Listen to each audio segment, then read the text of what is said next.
San Diego, California, home for one night to The Who's 2016 World Tour. We're backstage following IAG Cargo to see how they bring one of the world's biggest rock bands together.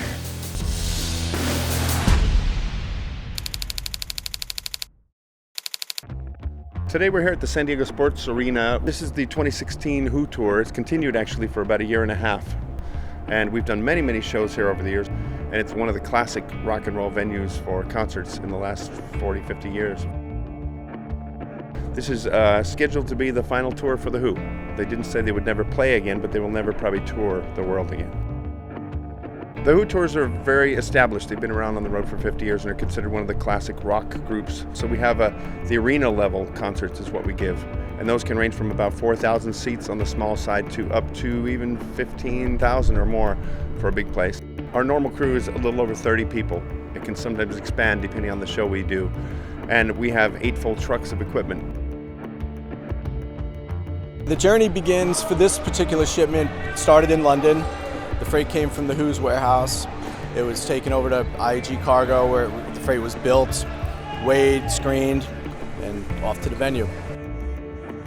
Pete Townsend has guitars here, he's had since he was a kid, and they're in our hands. And something happens to that guitar, you know, it's not just, oh, we lost a box or something happened. We're talking part of his life.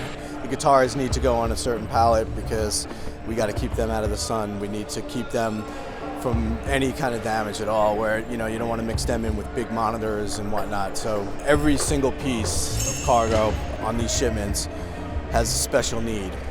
The production manager, who's we've been working with for over 20 years, they come to us because they know we're reliable. We don't let them down. They trust us with their cargo. They trust us to get it there on time, which helps them focus on the concert. It's massive planning in every single department.